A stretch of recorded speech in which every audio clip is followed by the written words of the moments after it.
You smell really good. What are you wearing? You smell all right as well. Oh, thanks. I'm wearing...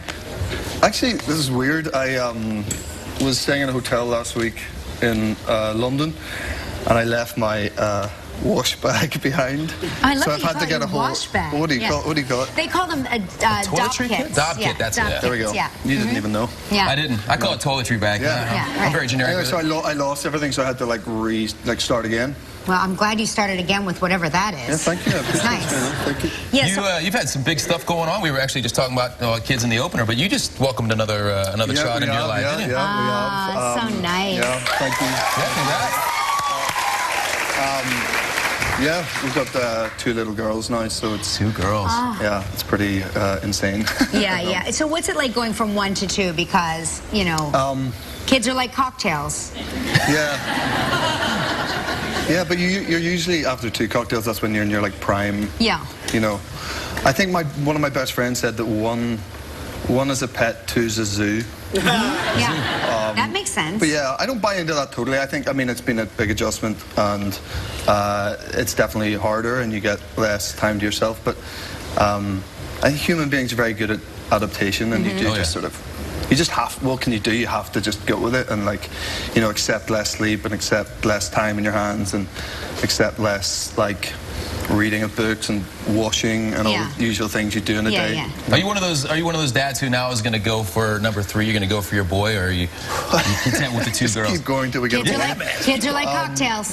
Yeah, exactly. Yeah, exactly. And it often happen with cocktails. Yes, exactly. Yeah. I mean, I always thought I'd want a boy because.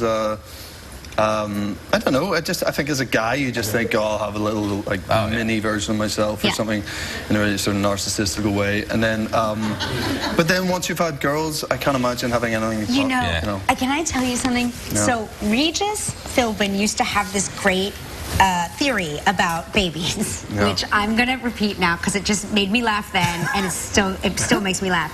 He said whoever was the sexual aggressor during the act, that's what you get. It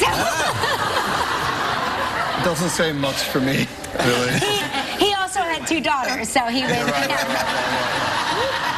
Sometimes you got to take your hand off the wheel, yeah, maybe. You had another big life-changing honor happen to you. You were recently voted second place in the hottest rear end of the year. Whoa! I have seen your rear end, sir, and it is divine. Who could possibly beat your rear end? I'll be honest, I only found out about this esteemed accolade yesterday when they were doing the research call for this, and I had no idea. Tom Hiddleston, I believe. This is an outrage. That is a disgrace. I mean, they didn't even, it wasn't a fair contest, I feel. No, it's not. They should put us both beside each other. Well, we didn't want you to walk away feeling like you were just second best. So, That's right. So we here at the show have we prepared a trophy. Yeah, you're because in our eyes, you are number 1. This is the master of unveil. There you go. Thank you very much. We spared no expense. Thank you very much. Wow. Look, this is, Take that, as far as I'm concerned, you're number 1. Yeah. Number 1. Best buds. Thanks, man. To cherish that always, I'm sure. Yeah. Tasty. In a pinch, this makes a great snack. Tasty buns. Right, this is a great day. Listen, we're going to get this interview back on track after this commercial break. Stick around. You guys. So Anthropoid is a true story, correct? True story, yeah.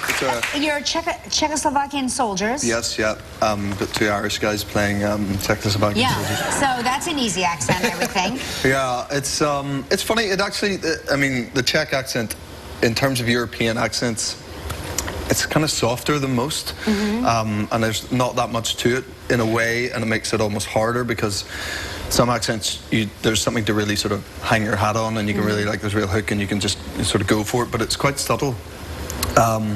But we had a lot of real Czech actors in the film with us. So just and they hanging were doing around them. English, yeah, and there a lot of scenes there in it, so that was kind of helpful. Were you familiar with the story of the movie before you signed on to do it? I didn't know about it, no. I mean, I guess on a general level, my Second World War knowledge isn't good enough. You know, I didn't listen enough at school, and then, you know, but no one did. I mean, and that's why we've ended up doing this for a living. Yeah, you know? right. But like, I guess there's so many different stories within that war that had massive impact on the rest of the world, and this is definitely one of them.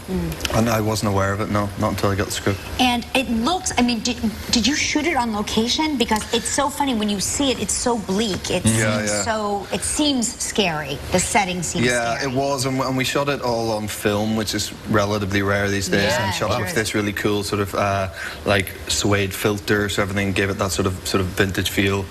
And we shot the whole thing in Prague last summer. We were there for 2 months. Wow. But it was summer, and a lot of our movies set in the bleak of winter, so we're wearing, like, you know, 3-piece wool suits and scarves. That'd be fun. It was pretty How hardcore. comfortable It was pretty for you? hardcore. It was, oh my it gosh. was awful, actually. Well, it looks amazing. Yeah, it's Thank you.